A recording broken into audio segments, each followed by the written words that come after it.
I don't think that this is a recession, and I don't think this is something structurally bad with the US economy. And the reason I do not think so is because you normally don't get recessions when the economy is growing 3.5%. That is the GDP growth rate, and that took place last quarter. You normally do not get a recession when corporate earnings are growing north of 20%. Last quarter we had 24% corporate earnings growth. You normally do not get a recession when bond markets, in the face of everything, are not going up. In fact, last month bonds were down. You would think that if this is a recession and people are chasing less risk, you would think they'll go jump into bonds. But that wasn't the case last month. Bonds were actually down. So that's another reason why I don't think this is a structural problem. You also do not get a recession and you don't get exorbitant risk when the Japanese yen is not going up. The Japanese yen back in 2008 was up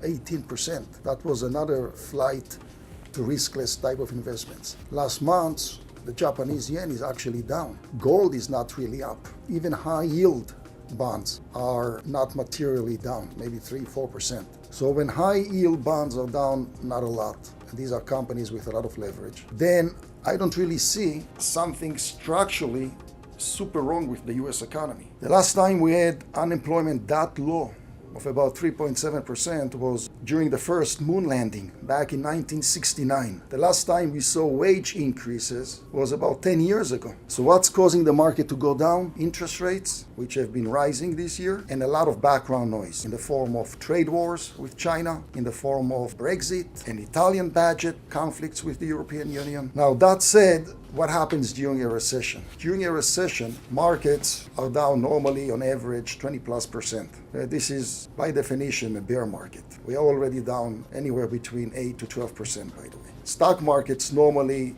peak 6 months before the recession starts. And when the recession starts, the decline of the stock market on average is about a year and a half. Now you have to understand, we never know when the recession ends. We always find out about that years later. And the last point of reference, it will take the market about 3.5 years to recover. The most exciting times to invest is during that process, when markets start selling off as much. You might find suddenly that even Apple will find a new support level, and that support level can be at about $165 a share. There is also some historical data point about Apple. Back, I think in 2015, these were unbelievably great phones. And what happened next, instead of Apple going up, they actually sold off about 30%, if I remember correctly. The reason for that was that these phones were of such good quality. They pulled purchase orders from future phones that came to market. They delayed the upgrade process from old to new phones. That might be the case right now, that the older models are of such good quality, and Apple also is launching every so often new upgrades of software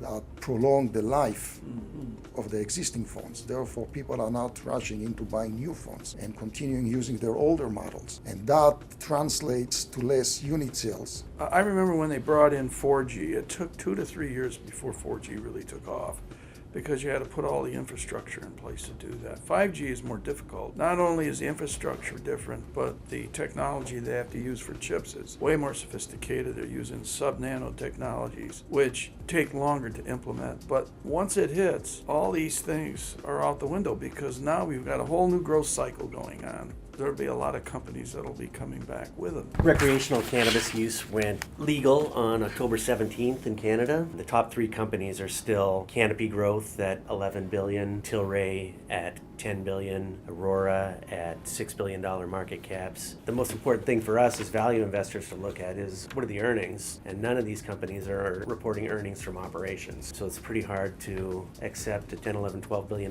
market cap without any earnings projected before 2021, 2022, and who knows what that landscape is going to look like. There's also been some new players in the U.S. market. There's still some large financings going out there, with $400 million financings to this Curaleaf, $200 million to another company, Harvest. A lot of people ask me, why are some of these companies on these little-known Canadian exchanges, and why are some of them on the New York Stock Exchange and NASDAQ? And the reasoning behind that is the companies on the New York and NASDAQ are companies that are strictly operating in Canada or internationally where it's completely legal. So any company that has operations within the United States cannot be on any of the New York Stock Exchange or NASDAQ. So those companies are forced to go to these small Canadian exchanges. The average 401k offers 29 different investment choices in it. Just over 50% of the fund in 401ks currently are in target date funds. 98% of employers now use target date funds, and 90% of those employers are using a target date fund as a default option if people don't select another position. If they have those 29 options, 90% of the new participants aren't even going to exercise those 29 options because they're going to get put in a target date fund. The good thing about a target date fund is based on your age and years to retirement, it'll automatically rebalance the equity and fixed income position to suit what is supposed to be your model. Folks that are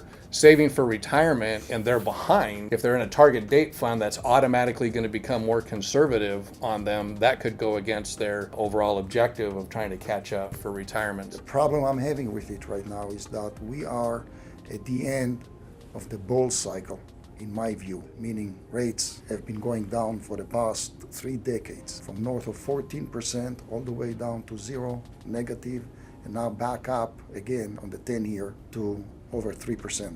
If the trend is that rates are going to keep going up because the world economy is still growing at 3% GDP growth rate, and the US is growing at 3.5%, and China is still growing at 6%, then these bond funds, from being conservative, can turn into an aggressive type of investment where individuals can start losing money because when rates go up, bond funds go down in value. Hi everybody, and thank you again for taking the time to watch our videos. I'm Amit Stavinsky, the Managing Director of Tamar Securities Investments and its affiliates, 911 Financial Services and Firefighters United. I would like to wish you all happy Thanksgiving and a wonderful holiday season. If you like the content, please be sure to subscribe to our YouTube channel. It will keep you up to date with all of our market views for the weeks ahead. You can also sign up to our website at tamarsecurities.com or call us directly to our main offices in Woodland Hills at 818-914-7461. The highlight of the week is that during times of heightened market volatility, as such we are experiencing right now, be proactive about your investments. Open your accounts and understand your positions and your asset allocation.